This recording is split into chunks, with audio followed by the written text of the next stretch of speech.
It ain't the left side or the right side, then it must be the fin side. Inside. It ain't the left side or the right side. Thank you, Sordy. Welcome to another episode of On the Fin Side here with Kat and Paul Pickin. Follow us on Facebook, Spreaker, Twitter, iTunes, YouTube, and on iHeartRadio. We are talking about the Dolphins' recent injury to linebacker Raekwon McMillan, who has torn his ACL. Unfortunately, bad situation. The Dolphins had him at middle linebacker, kicked Kiko Alonso and Lawrence Timmons to the outside position, and now the Dolphins are probably going to have to move Lawrence Timmons back to the middle linebacker spot as Raekwon gets healthy from his torn ACL. We should see him in 2018, and he's only going to be 21 years old, so at least there's a little bit of upside there where we knew we drafted a young and a raw player here. So, Paul, where do the Dolphins go from here? This is going to be interesting because I think it's going to be a scenario where, like you said, they could end up kicking Lawrence Timmons to the middle and starting Neville Hewitt on the outside, or they could end up kicking Mike Hull just into the starting lineup, playing middle linebacker and being a little undersized. But, you know, he did all right when he got his opportunities last year. I kind of wanted to see more of him when he was on the field last year. So they've got a lot of flexible pieces there. I think it's going to come down to whether or not they want to play Mike Hull or Neville Hewitt, but they definitely need to possibly examine who's out there in free agency, who can be had via trade. I know there's rumors circulating that Michael Kendricks, who I know you love, is possibly on the trade block for the 850th time in the last 365 days by the Eagles. So that might be an interesting prospect to look at, and there's a few others out there. Yeah, definitely. I mean, Michael Kendricks for the Eagles, good player, but didn't fit their system all that well, and actually had only played 27% of defensive snaps for the Eagles last year. Somebody who definitely bears watching. So a few other guys I had my eye on too is middle linebacker Perry Riley, who played for the Raiders, who was really a two-down run defender. James Laurinaitis and Ray Malaluga, you know, I feel like are a little bit past their prime. Daryl Smith is definitely past his prime, who played for the Bucks last year and the Jaguars before that and the Ravens before that. And a few other players who may shake loose on NFL rosters as well include Akeem Ayers, Xavier Gooden, Ed Robinson, Craig Robertson, and Dan Skuta. A lot of names to keep your eye on here. But, Paul, going back to what you said, though, Neville Hewitt, I agree with you. I was hoping to see him on the field a lot more than I saw Donald Butler last year. I think as we go along here, and when the Dolphins have two linebackers out on the field in passing situations, I think it's going to be Kiko Alonso and Neville Hewitt because they can cover more ground.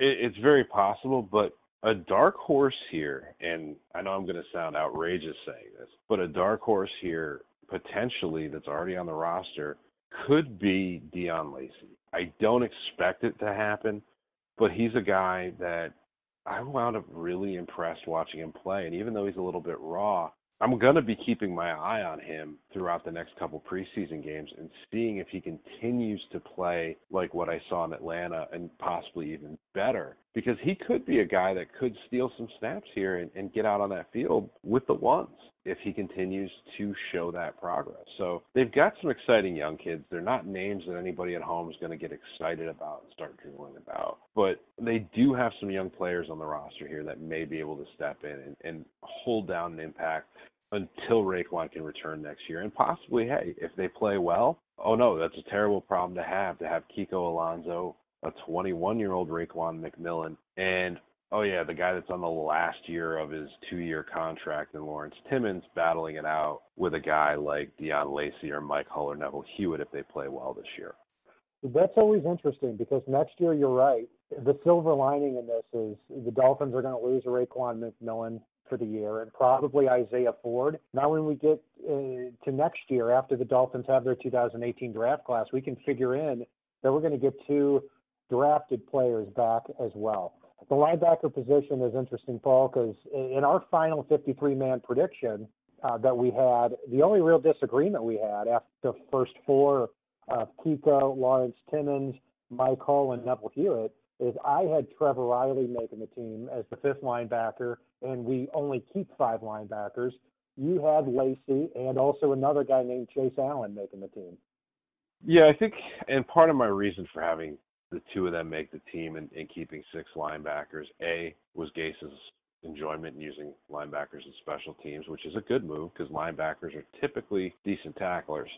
And B, I think they've got these young guys that have the promise like we were talking about. And I think Chase Allen and Deion Lacey are 2 guys that do have that promise, and they need to find the right answer here. And it may take a few games into the season where they may need to rotate some of these guys in and out and figure out what works best with the young core that they've got behind the starters here. So there could be some interesting things here. One thing I do want to point out before we do anything else here is I saw a lot of criticism of Adam Gase about Raekwon McMillan being in punt coverage. You look back, Zach Thomas was on punt coverage.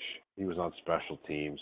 Jason Taylor was on special teams. You've only got so many positions on your roster that really aren't either starters or starter equivalent at this point in time. I mean, you've got 3 defensive tackles usually typically on any NFL roster that runs a 4-3 that are playing almost equal amount of snaps in some form of rotation. You've got 3-4 defensive ends that are essentially starters.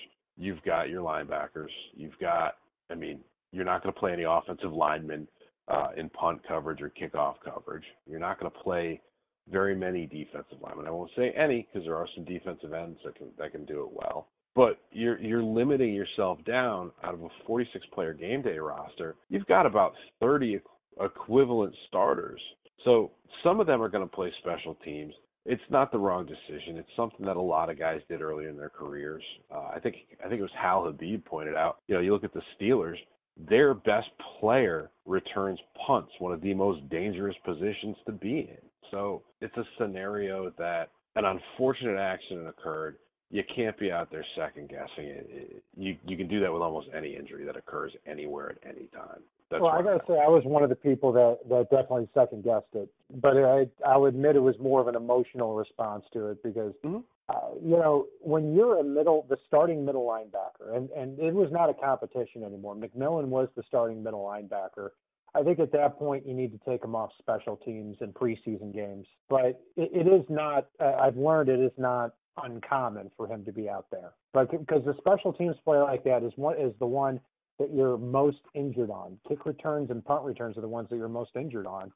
And so I wish that they wouldn't have done it, but then again, in all fairness, if Raekwon hadn't gotten injured, I wouldn't have ever thought anything about it. So I can definitely be one to admit that.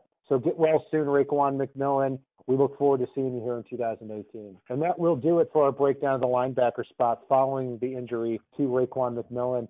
You're listening to Cat and Paul Picken. Follow us on Twitter, Spreaker, iTunes, YouTube, and on iHeartRadio. And if it's not on the right side and it's not on the left side, it is on the fin side. It ain't the left side or the right side, then it must be the fin side. Inside. It ain't the left side or the right side, then it must be the fin side. Listen, Dolphins fans across the land all tuning in to see what Brian Cat